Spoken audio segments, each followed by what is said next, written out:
I'm doing it for the first time off my phone today, so I hope it doesn't disappear. So the reading this morning is from Romans 12, 14 to 21. Bless those who persecute you. Bless and do not curse. Rejoice with those who rejoice, and mourn with those who mourn. Live in harmony with one another. Don't be proud, but be willing to associate with people of low position. Do not be conceited. Do not repay anyone evil for evil. Be careful to do what is right in the eyes of everyone. If it is possible, as far as it depends on you, live at peace with everyone. Do not take revenge, my dear friends, but leave room for God's wrath, for it is written, "It is mine to avenge, I will repay, says the Lord." On the contrary, if your enemy is hungry, feed him. If he is thirsty, give him something to drink. In doing this, you will heap burning coals on his head. Do not be overcome by evil, but overcome evil with good. Hear what the Spirit is saying to the church. The Gospel is taken from St. Matthew, chapter 5, beginning at verse 38. It's part of this Sermon on the Mount. You heard that it was said, an eye for an eye and a tooth for a tooth. But I say to you, don't use violence to resist evil. Instead, when someone hits you on the right cheek, turn the other one towards him. When someone wants to sue you and take your shirt, let him have your cloak as well. And when someone forces you to go 1 mile, go a second one with him. Give to anyone who asks you, and don't refuse someone who wants to borrow from you. You heard that it was said, love your neighbor and hate your enemy. But I tell you, love your enemies. Pray for people who persecute you. That way, you'll be children of your Father in heaven. This is the gospel of Christ. Please sit.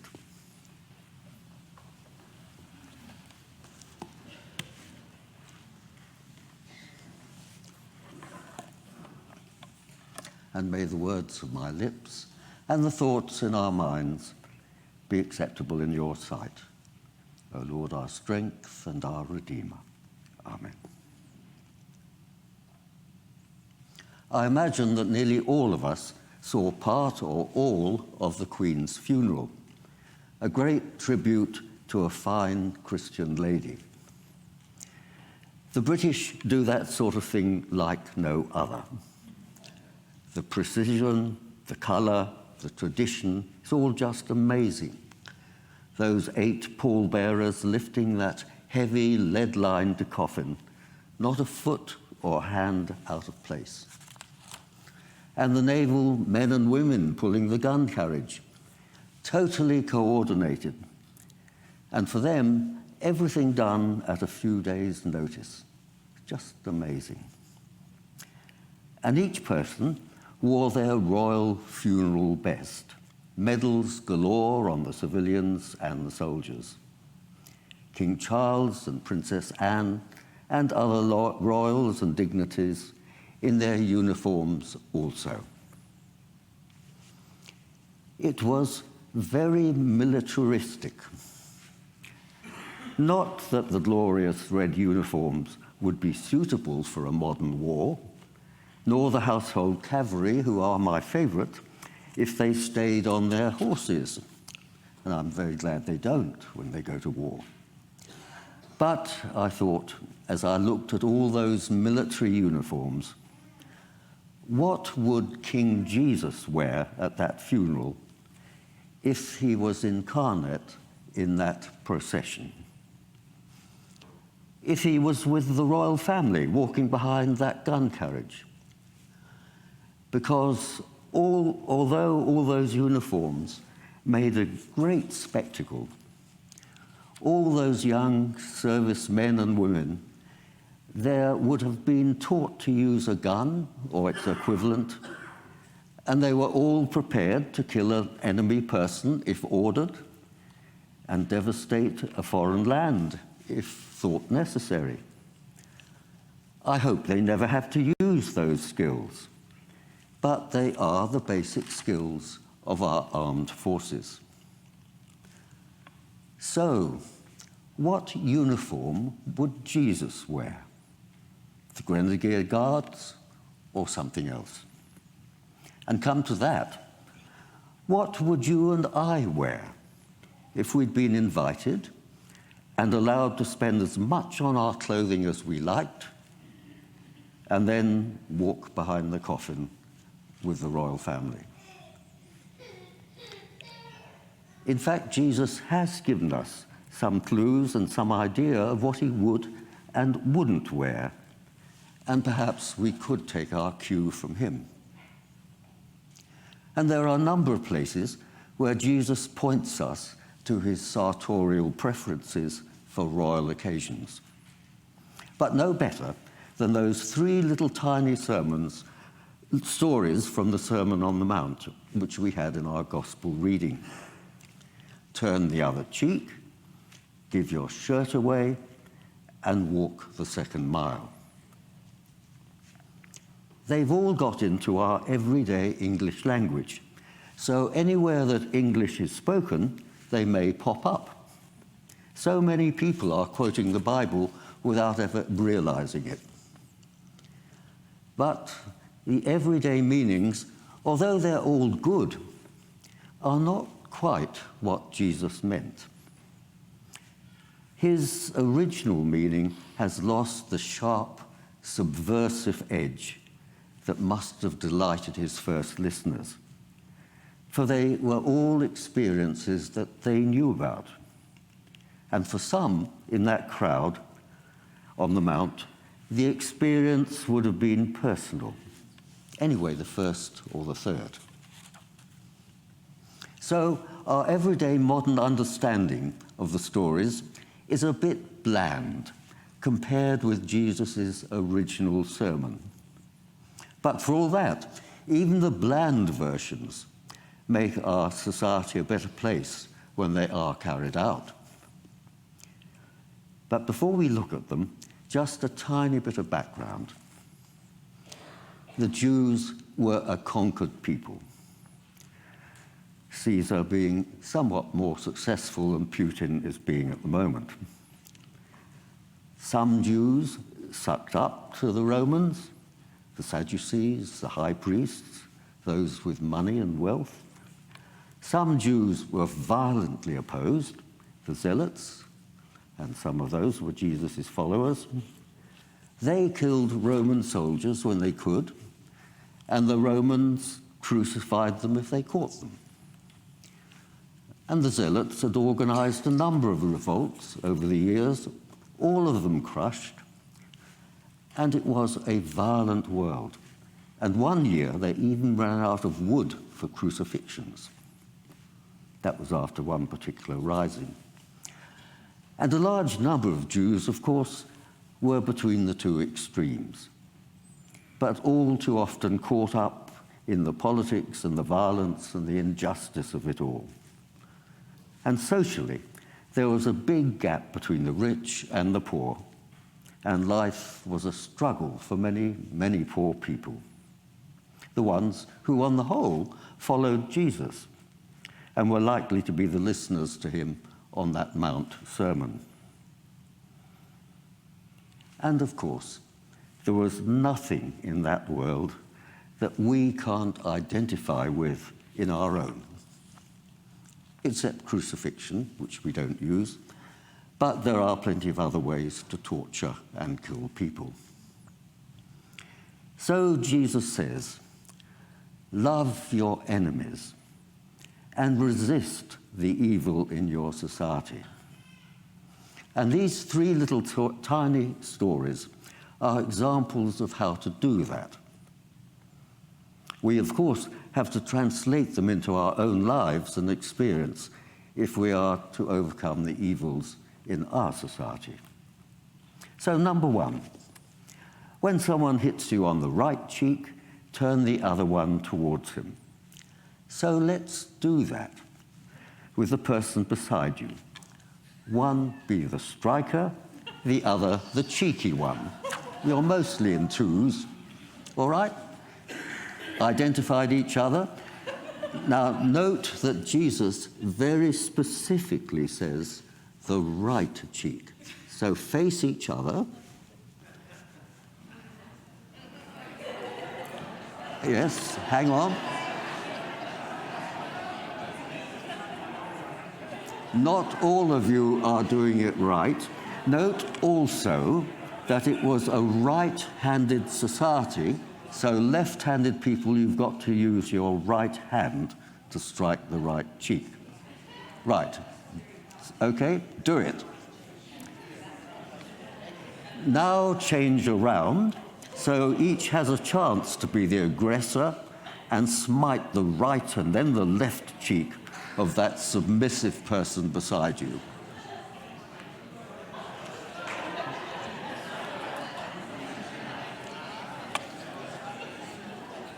Right.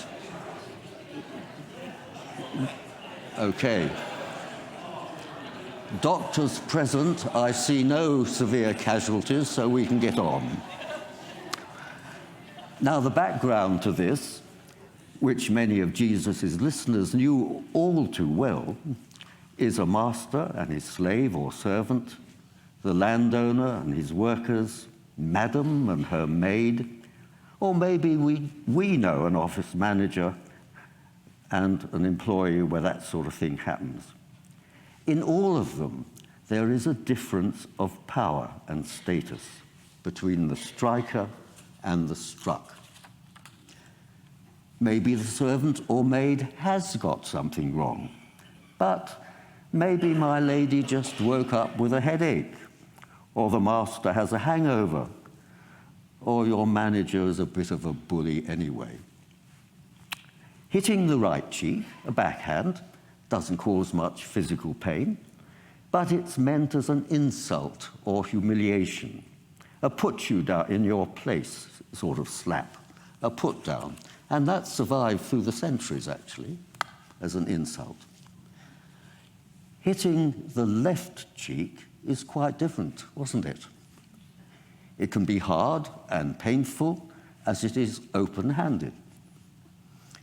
And in the time of Jesus, that happened only between equals.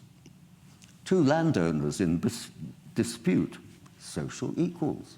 So they used the left cheek if they wanted to hit the person's cheek. To hit your servant or maid on the left cheek would raise their status to bring them equal with you. So the powerless slave who's been humiliated says, I invite you to hit me again. My initiative. But is the master or mistress willing to admit they are equals by hitting the left cheek?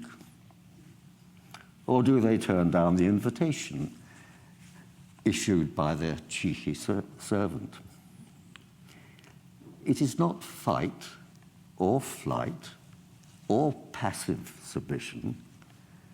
The maid doesn't cringe, agree with the situation and say, oh, sorry, hit my right cheek again. I am your hopeless, less than human maid. No, she doesn't say that. Nor does she give her mistress a well-deserved punch on the nose. This is Jesus' third way of responding to aggression or humiliation or insult. Nowadays, we call it non-violence. So our reading said, do not resist evil violently. And the whole Bible insists that we resist evil. So, as Paul puts it, overcome evil with good. Don't respond to evil with evil methods. And then verse 40, the second one. When someone wants to sue you and take your cloak, let him have your shirt as well.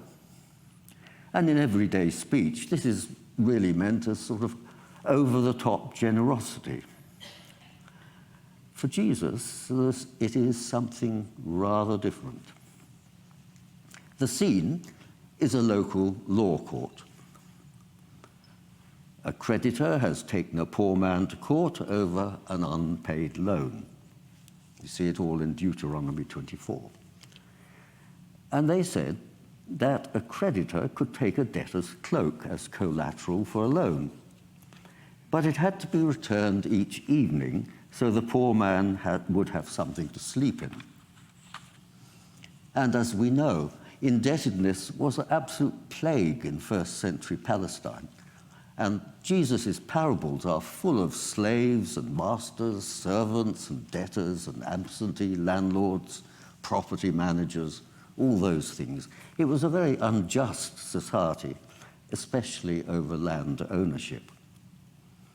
So in our courtroom scene, there's a greedy investor who's probably taken most of the plaintiff's land already or given a loan, and he's demanding the poor man's cloak as well for collateral.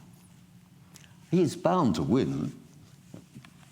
You know, the poor man hasn't a hope. So the debtor in the dock exposes that society for what it was: merciless and unjust. So, as ordered and expected, he takes off his cloak and gives it to the landowner. And then he does the unexpected and takes off his other clothes as well. "Have the lot," he says. "Now you have all my possessions," and he stands there in the dock, naked.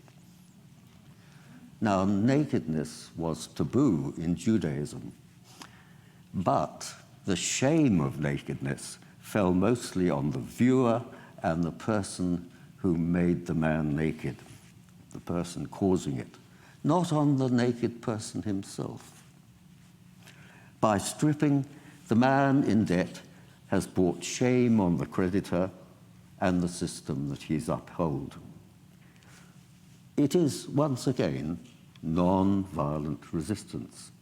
It shows up the naked greed of those in power in that society. Well, I thought it unwise for us to act that one out in front of the camera as we did for the cheek. But it would certainly have brought it home, wouldn't it? And last, verse 41. When someone forces you to go 1 mile, go a 2nd mile with him. Taken to mean nowadays, do the extra generous thing, even if it does put you out a little bit. Not so for Jesus and the group of ordinary folk clustered around him on that mountain. Palestine, you remember, was a colony with an army of occupation.